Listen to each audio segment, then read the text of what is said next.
Jimmy, I got to be honest with you. I kind of hate that we haven't already been recording. We missed the good stuff. Sometimes it's better not to say things that are undocumented. I mean, documented. Well, Jimmy, just to start off with, what is your earliest memory of your dad being involved in racing? It was Because cool. It was cool. We grew up in Pennsylvania, 7 children, and we had a junkyard. They call them salvage yards.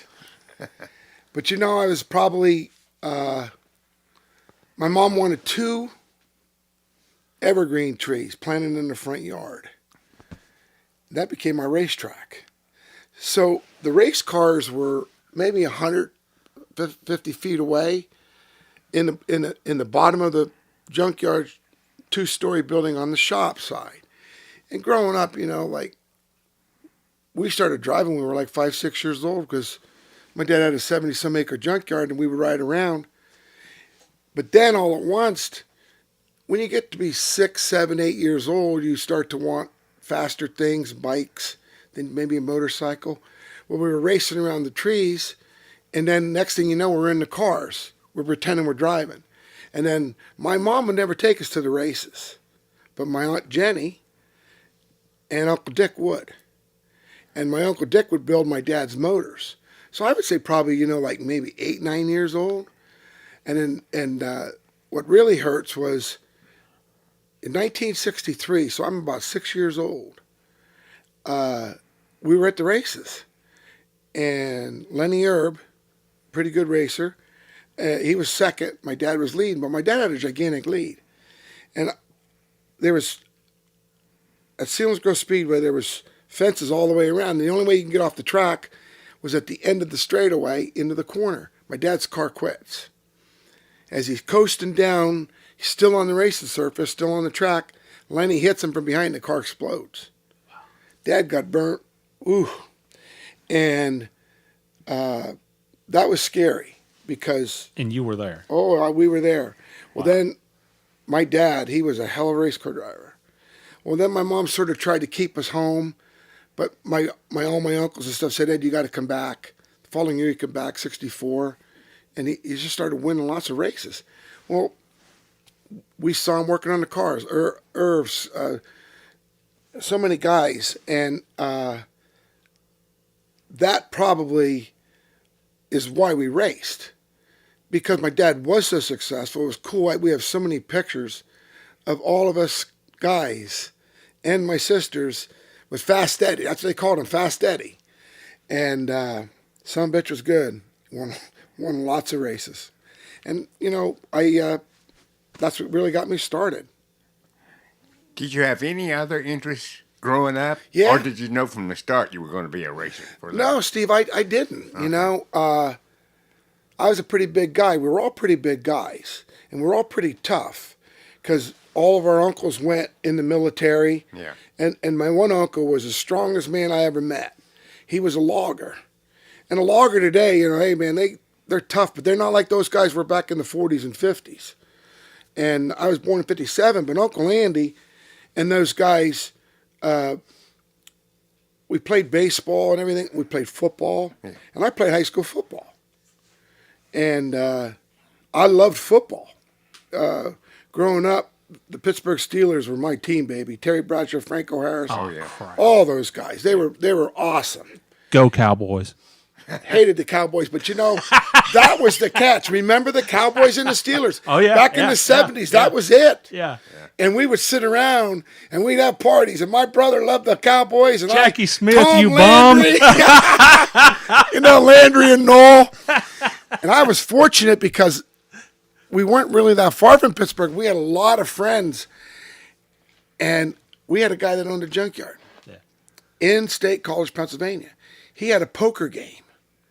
And Franco Harris and a lot of those guys would come and play poker. And nobody knew about it in the basement of a house. And I got fortunate enough to go there and meet them all. Oh, man. And but Steve, and then I was pretty good playing football. And my dad says, and that also, we were winning a lot of races. So I was still in school in '74. My dad had won like 30-some races in the 2-track championships and won lots of money. Because our business was doing good. We had a junkyard, and now my dad's got free labor because he's raised 7 kids, and we're all working, but we never wanted for anything. But he realized that I better be careful with this racing with my boys. And he quits racing probably 1970. I graduated 75. 1976. He's not racing no longer. He realizes that, 16-year-old. So my brother Ed said, son of a bitch, we got to do something. We got to race. So we look on the area auto racing news, and we see where there's a race car for sale in Clearfield, Pennsylvania, $1,900. So Ed says, Dad, I want to buy that race car. I want to race. Oh, Jesus mighty. All right, he says, go get it. So he goes and gets it. I go with him. We bring it home. And there's about 4 races to go in the season. Selinsgrove is probably 60 miles away. And this ain't no lot of guys. Steve, Rick, my brother Ed decided he's going to race this car. And then never in my life, I can't even see this, he gets in the car, and I swore that this guy was a vibrator, because he was and he was a pounding like this, and my dad said, Ed, are you okay? Yeah, Dad, I'll be all right. and Ed goes out and races and finishes dead last. And the following week we come back, and there's 3 races to go in the season now, and the car's not right, Dad, blah, blah, but Dad says, well, I'll fix it. I'll set it up. And I'm like, this is what we want. So Dad gets in the car, goes out and practices, and the son of a bitch is fast. I mean, it's fast. So Ed gets in it again. And when Ed gets in it again, same thing. He says, Dad, I don't know. He says, so Dad goes out and starts dead last in the feature, proceeds to go on and win the race. So we're coming home. We always stopped at this pizza place on Route 11 at 15. And he says, Dad, he says, I think I can do it. And Dad says, yeah, like hell you can. And he says, all right, we'll come back. And he won the last 2 races of the year. And we're like, yes. And that starting back again. And he knew he couldn't get away from it because we wanted a race. And it was awesome. And I miss those days so much. I miss the garage, living there, working on the damn race cars, all my uncles, all my dad's friends, and the fans that you met. And holy cow, we had Bobby McElrath, and we had Jim. Oh my God, these guys. And racing was just, it was bred in you. Mm-hmm. Really was. You finished second to Richie Evans for the 84 Modified National Championship. What was it like to race against him? This son bitch was good. I'd raced so then I started racing the late models with my dad, 24 Junior, and we won some races. And one night, my girlfriend, which is my wife Pat, Jimmy Nave and his wife, we were good friends with them. And the race started at Port Royal towards the end of the season. And it was a 50-lapper. And I followed that baby. I followed Jimmy for, I forget how many laps. 40-some laps, whatever. He was leading. I was second. My dad was like 5th. And the track, it was hard to pass because the track, it was later in the season, had some ruts. And there was a soupy hole off of turn 4. And he kept hitting that sucker, and he would bounce up. And I said, if he hits that just right, I'm going to pass his ass. Because my dad always said, pass him. Don't hit him. You got to learn to pass people. And he bounced up, Rick. I got underneath him, and I beat him to the line by this much. Never touched him. But the fans thought I hit him. Pulling the winner's circle, and them bastards threw full cans of beer, everything. They hit my wife, my girl, in the head. And I said, you sons of bitches will never see me back here again. Never see me back here again. These are no good. Not all you fans, but you sons of bitches threw these beer cans. I'm done. So we took her to the ambulance. The ambulance crew took care of her. And I quit. I decided that I didn't do nothing wrong. The following week, there's like 3 races to go in the season. And the promoter, it was at the fairgrounds of Port Royal. And Jerry Coleman said to my dad, Ed, where's Jimmy? He said, he quit. He ain't coming back. Well, the fans want him back. They want to say they're sorry. He said, doesn't matter. So Jimmy Naves and his wife gets up there. And before the national anthem, Jimmy said, I'm going to tell you, fans, something. You guys lost a hell of a race car driver. I wasn't there. My wife wasn't there. In fact, we started going looking for elsewhere to race. And Jimmy and his wife, she said, Jimmy's wife told the fans, you hit Pat in the head. She didn't do nothing wrong. He's out of line. But most of all, Jimmy says, he never touched me. I made a mistake in the 4th turn, lost. He said, that's just a good race car driver, guys. And they all stood up and then, stuff. And they had taped it. And they brought it back. And they said, I says, no. Dad said, I don't blame you. He says, don't go through what I've gone through. My dad won 17 races the year before out of 21. My dad was good. It's just like me and Earnhardt. Earnhardt always liked my dad because something about my dad reminded Earnhardt of Ralph. Yeah. And we would talk about it because, but those were just hard-ass racers. And I decided I wasn't going to do that. I was not. I wanted to race, and I knew I was pretty good. And my dad said I was pretty damn good because my other brothers couldn't do it.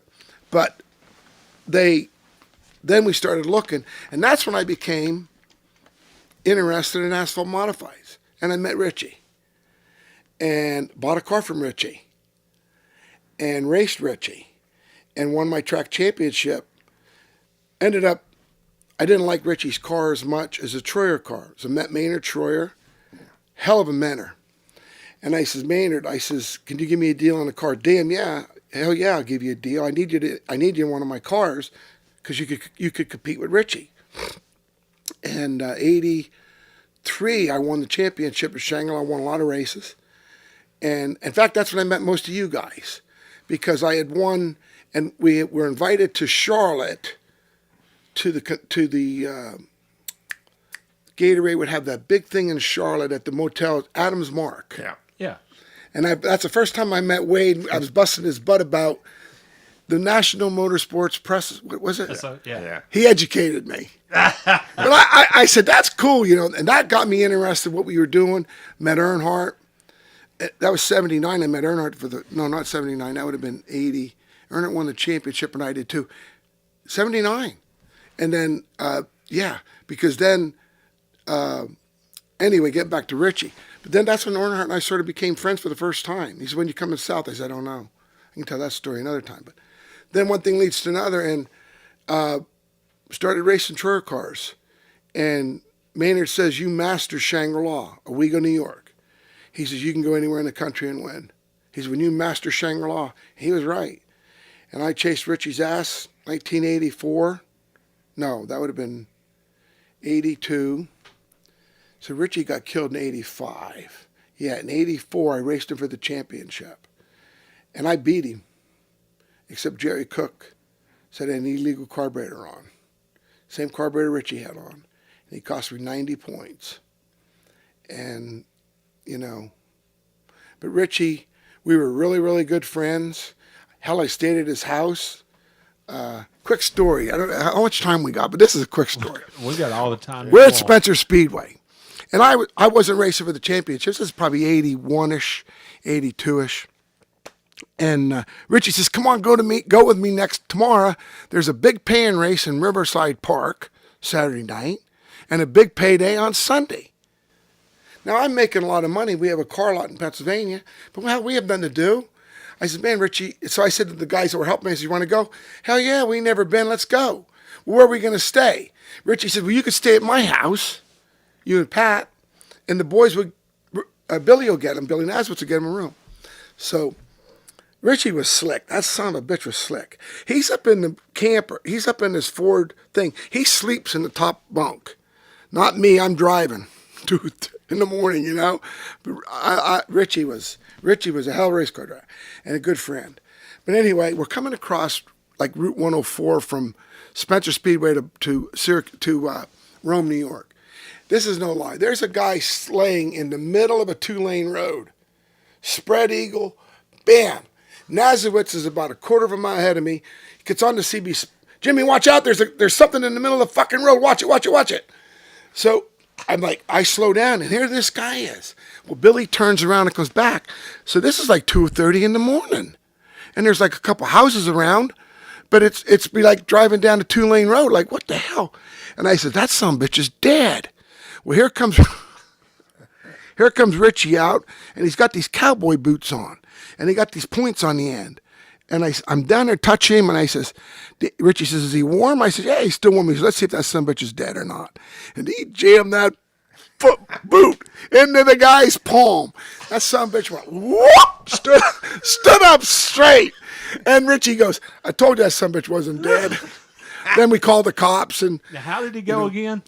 Whoop! You can't believe it. I mean, and he goes, we said, what the hell are you doing? And then, we picked him up, threw him to the side of the road. I've been drinking a little much. And, I mean, that's awful because we could have killed him. Thank God Billy was paying attention. Yeah. And, we didn't. But then we went on to Riverside Park and then that was like 82. And then then I started to race Richie. But we had our arguments, but it taught me a lot about racing. With all that being said about Richie, we lost him in '85. Yeah, Martinsville, Virginia. Yeah. How did that impact you personally? Hurt, man. We lost a lot of modified. We lost a lot, Rick. Yeah. We lost Charlie J. We lost Don Pratt bought one of my cars. Rod Spalding bought one of my cars and got crippled in it in Orange County. We lost Tommy Drewer. We lost Don Pratt at Pocono. Oh, my God, did we lose the guys. The modifieds were dangerous, man. They were fast son of a bitches. Not a lot of room in the cockpit. Roll cage real close to you. But I think most of them were lost to broken necks.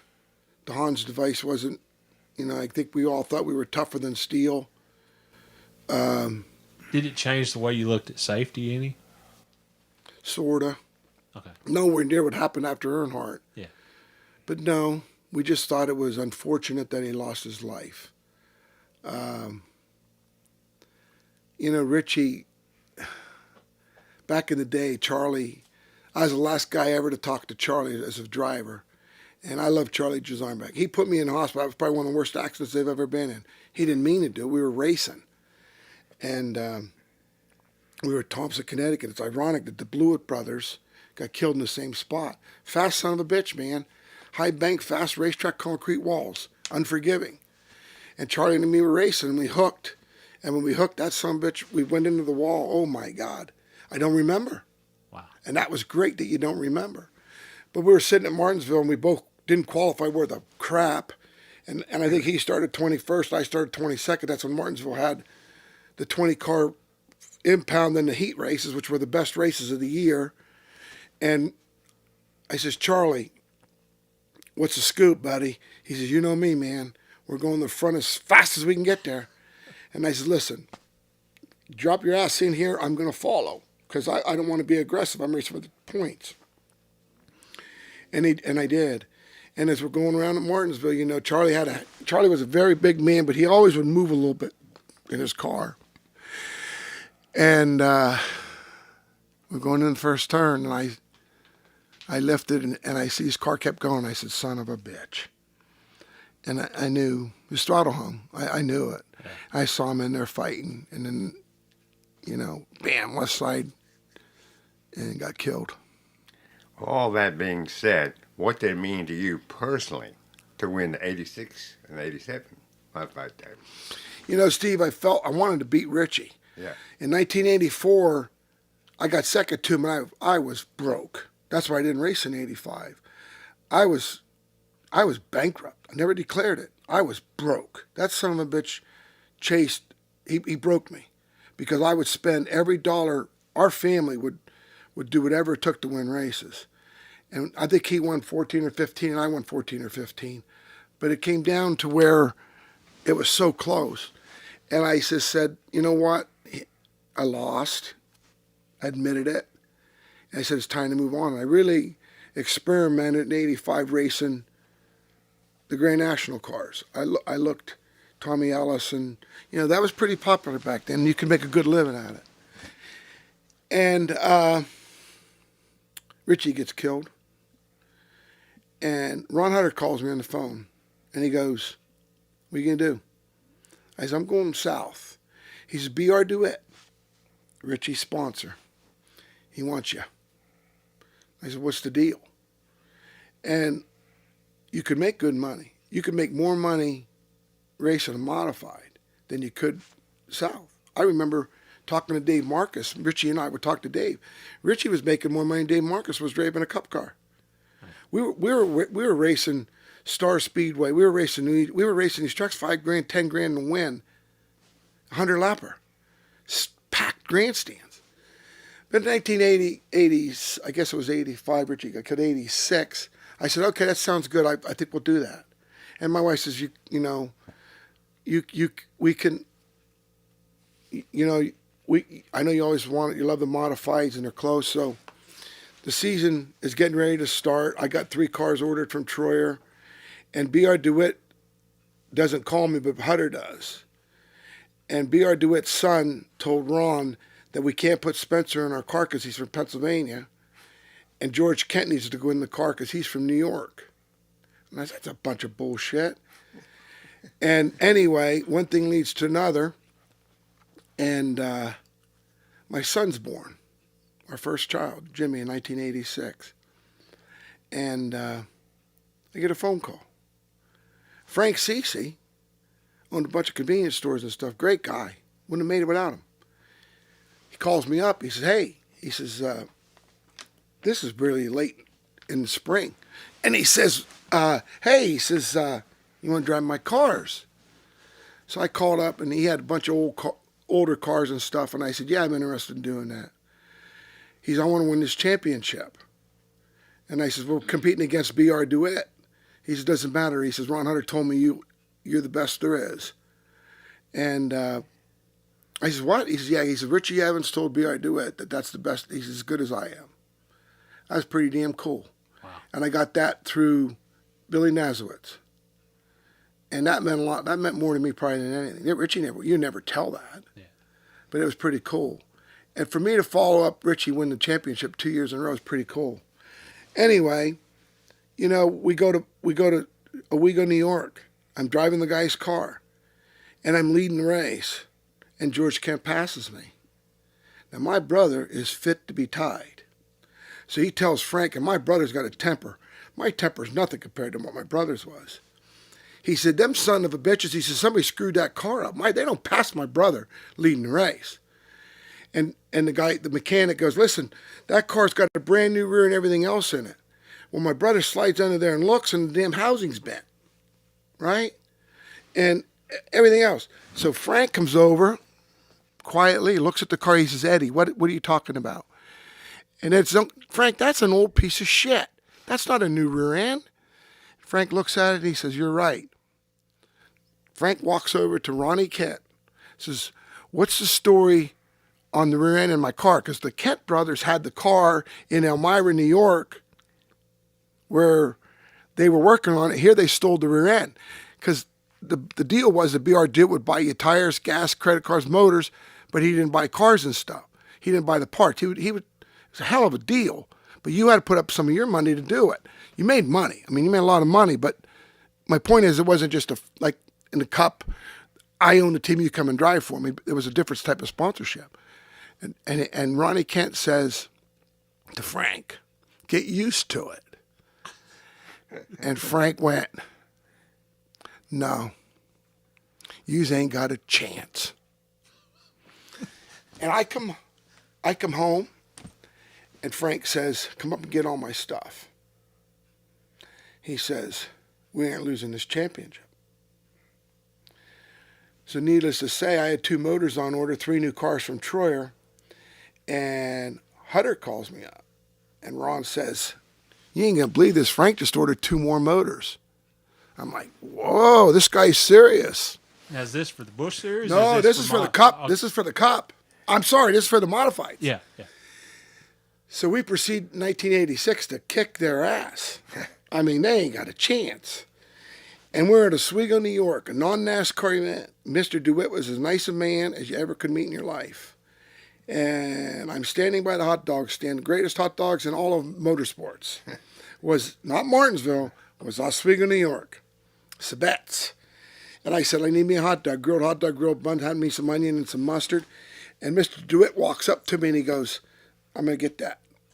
And I looked, I says, oh, Mr. DeWitt, how you doing? He says, Gene.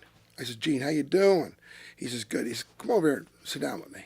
So we went over and sat down on the picnic table. He says, congratulations.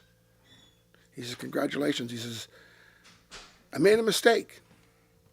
I says, it's never too late because I wanted his money. The man had a lot of money. And Frank would have understood because I said, I could go racing with this guy because this guy had a lot of money. And he said, no, you won. I said, no, there's 4 races to go. He says, no. He says, George, can't tie your shoelaces. And he says, I messed up. He says, I told Ron Hutter that you were right. Richie was right. And we went on and won 86, 87, and then we come down south. Was coming down south to Hard. go Grand National, was it just the next step, or was that part just That part was of the the next plan? step, Rick. Yeah. That was the next step because you could have went on and won 10 championships like Richie did and made a hell of a living with your business because that's what my dad argued and fought with me tooth and nail. Do you realize how much money we're making? Do you realize the wins? You're going to go down there and be a nobody. And I says, Dad, remember when you told me in 1961 that you had a shot at Indy and you decided not to take it because of raising the 7 kids? Yeah. I says, I want to win at Daytona. We go to Daytona every year. I want to win at Daytona. And I think I'm good enough. He says, I know you are. But how are you going to do it? I says, don't know yet. I says, if I fail, I always can go back to work. Yeah. He says, you're right. And we come down there, and I may be getting ahead of myself. I know what you want to ask questions or not, but so Frank and I decide we're going to come down south racing. So I go to the food country guy. Do you remember his name? He still messes with it a little bit. He owns a couple. Has a nice little car collection up in Henderson, up near Abington, Virginia. Charlie Henderson. Charlie Henderson. Yeah. So I go over there and Charlie says, yeah, I'm interested in you driving my car, blah, blah, blah, blah, blah. And I had the name Mr. Excitement. Mike Joyce gave me that name. Yeah. And they all bitched and said, you wreck everything. And I said, well, how do I wreck when I won 17 or 18 races in the Tour last year and, complete miles and I don't get you people. And will you just be too hard on equipment? Okay, so he doesn't hire me. I go to Hubert Hensley, and they go, no, you can't drive our car. I'm bringing money and the whole line, and you can't drive our car. You're going to wreck shit. You're going to tear stuff up, right? So I said, man, we're failing. We're failing at this big time. And Frank says, screw him. We'll just build our own team. He says, we'll beat them that way. And what's interesting about it, and I had a chip on my shoulder. I think you guys covered this. Mark Gayro was disgusting. Mark Gayro would the name Mr. Excitement was abused, not used for what it was meant to be. And Mike would tell you, Mike Joyce said it was exciting to watch him because he never surrendered.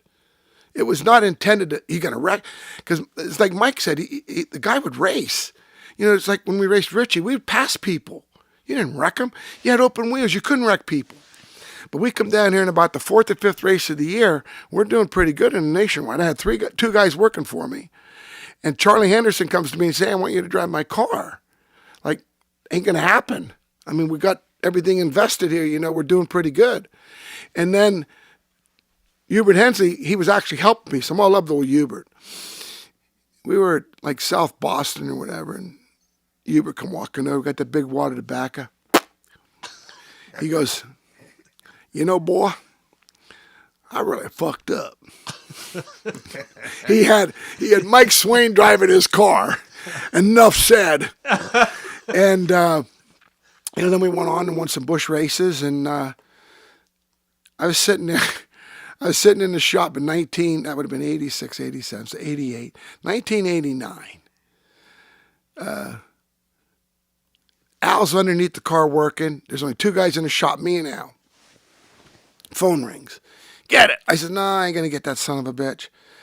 And we were trying to get our cars ready to go wherever it was. I mean, you know, our body man would come in late at night. So the phone rings, I pick it up. Hey, this is Buddy Baker. Is Jimmy around there? I said, yeah, if you're Buddy Baker, I'm the President of the United States. I slammed the phone on the hook. Son of a bitch, I said. So I went back out, proceeded what I was doing. Al said, who was that? I said, I don't know. Some asshole said he was Buddy Baker. He said, listen. He said, they just fired Greg Sachs yesterday. What? They just fired Greg Sachs yesterday. And I moved down here for one purpose, and that was to drive a cup car. And I said, son of a bitch. Thank God Buddy called me back. 15 minutes later. Hello. Is this Jimmy? Yeah. This is Buddy Baker. Buddy, I am sorry. He said, do you want to drive my goddamn race car or not? And I said, hell yeah. He's get a seat and get your ass over here. And I knew right where it was. It was over there on 150, you know. I haul ass. And I got my first cup ride. Went to Dover, Delaware. Ran really good. The motor blowed up. But that was my first ever cup ride. But I owe Baker a lot. At that point, did Cup take priority over Bush Series? And I quit. Okay. Yeah, I quit driving Bush cars.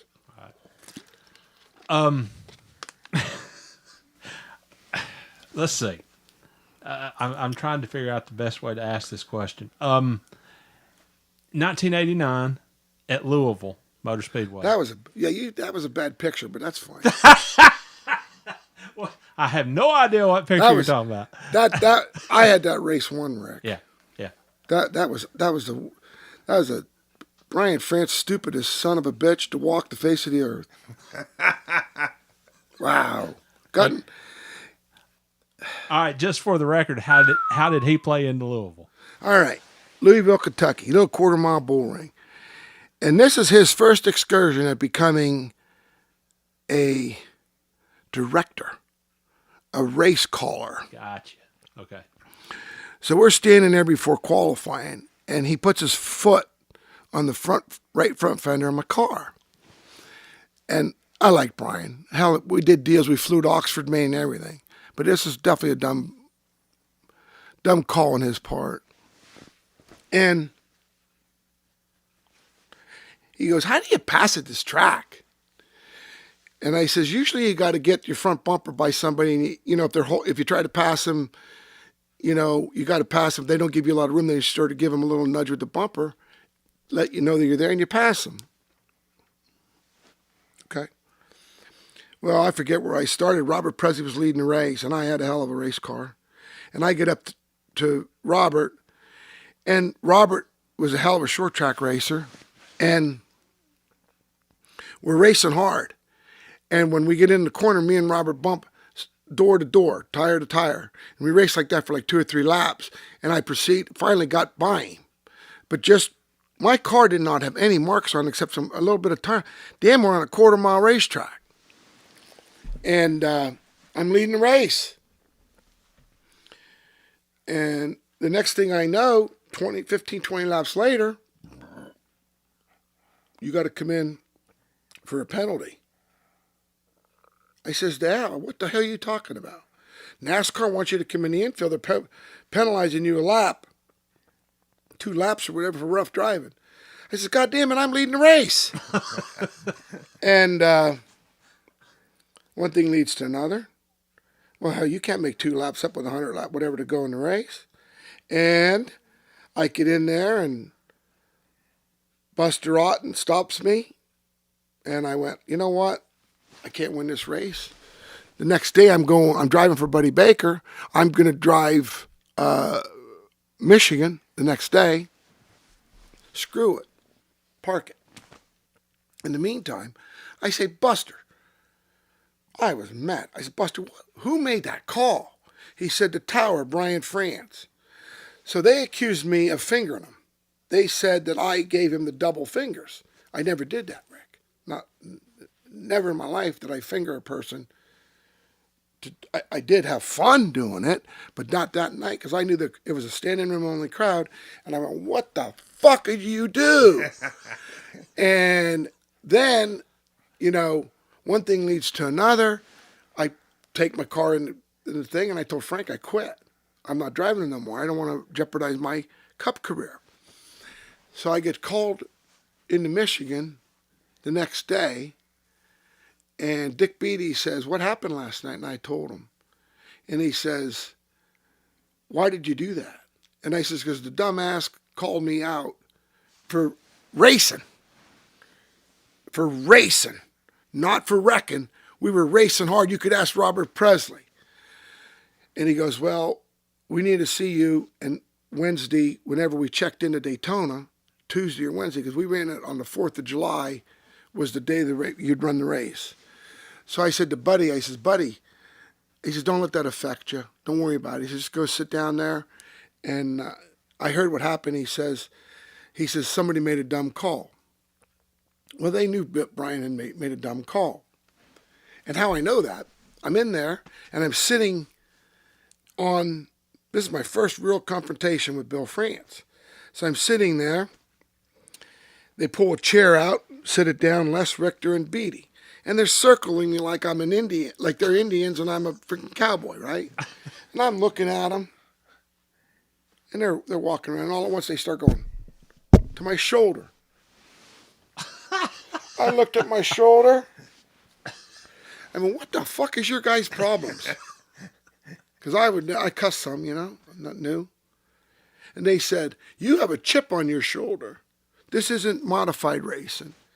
You don't act like you did last night at Louisville, Kentucky, and finger the crowd.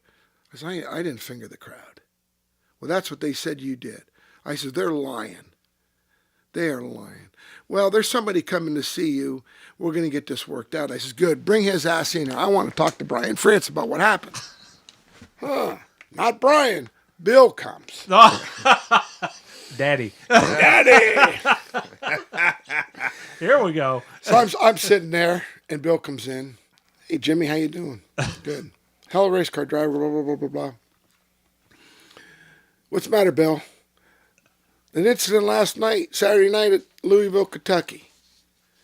I said, yeah. I said, whoever was calling the race didn't have a clue how to call a race. Well, that was Brian. I says, well, he fucked me out of a win. Well, what makes you think that? And I proceeded to tell him. I says, you need a tape, look at the tapes or whatever. I said, Bill, I have a picture of my car. My car was hardly any damage at all.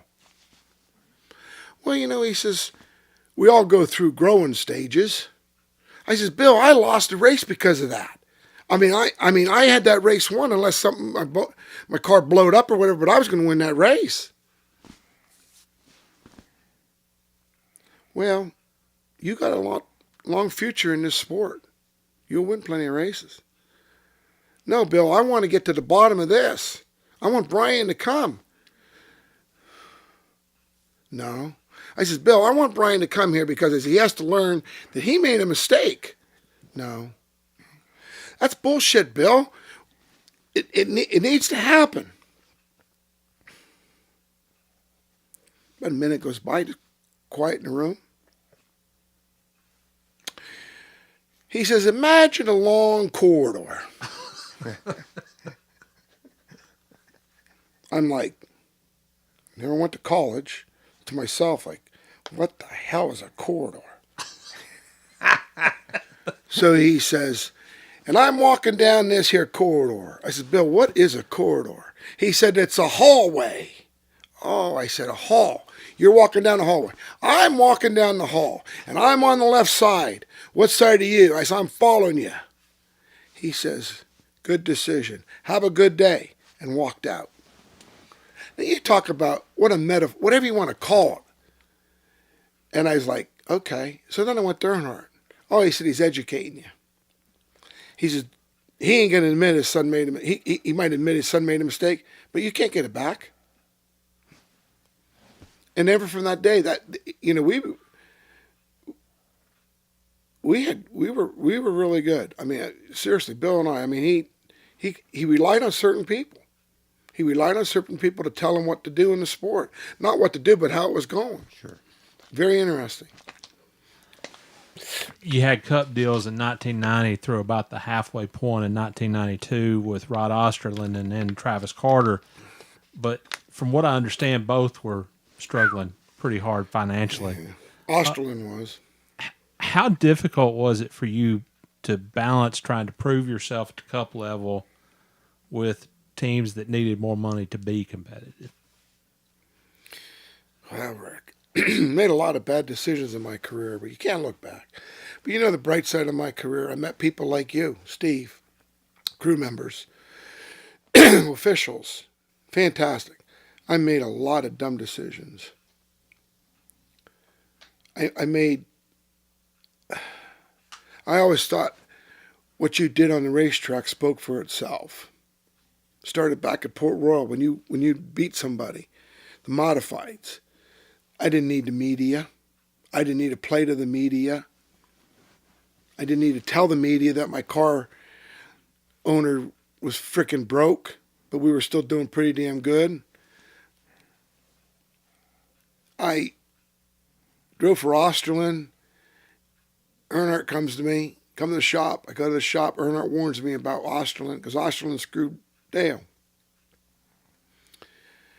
Well, after that deal goes, Osterland halfway through the season owes me like 60 or 80 grand. It's a lot of money. I was broke. I was part-time racing. Earnhardt calls me up one day. He can come over to the shop. Well, he sees me at the racetrack. He said, you need to come to the shop. So I go to the shop, sit in my car. So I sit in his car. It fits you pretty good. You ain't got to do anything, do you? I says, no. He says, you're going to Indianapolis to race this car for me. No, I'm not, I said. That's our off weekend. I wasn't racing Busch cars at the time. I was racing the Cup cars. Because as you told me to stay focused on Cup cars, I'm not driving this Busch car. Yeah, you are. I got to go to Michigan to run the IROC race. You're going to drive that car for me. At the time, he was struggling with his cars. Tony Urian Sr., Senior and Junior. Hell of a race team. But they were struggling. At least they thought they was. At least Dale thought they was. Yeah. I said, okay. My wife says, you promised the kids we're going to Carowinds on Saturday. I says, Dale. He says, I will have you home Saturday night. Go to Carowinds on Sunday. Do me this favor and make it worth your while. Now, I'm broke. Osterland owes me tons of money. And I said, okay. So, what a great time. Rode up in the truck with Tony and them, everything. Get in the car, practice it. I said, this is what I'm feeling. Long story short, they adjusted the car. Car becomes pretty fast. And Earnhardt flies in. Has to start in the rear of the field. And he says, how is it? I says, Dale, I says, fairly neutral. A little snug to start. I said, you'll be in good shape. Well, he goes to the lead of the race. That's pretty impressive. Goes from the rear of the field to the lead. I said, I guess I did my job. So after the race was over, unfortunately, an air gun broke. He didn't get out of the pits quick enough. He ends up finishing second or third. That's when I first realized how important people were in the sport. Because me and Earnhardt had tangled earlier at South Boston. And I broke a couple of his ribs. And he always would punch me in the ribs. It was his fault. But a race car driver would never own up to it. We would never own up to one another. But yet he had enough confidence in me the following year to put me in his own car. I thought that was pretty special. Yeah. Made a lot of mistakes by not listening to certain people. But anyway, Earnhardt comes in, and after the race is over, I get in the van, and I think Teresa thinks that I'm driving the van back because nobody would fly in the airplane except Dale and her and Mike Collier.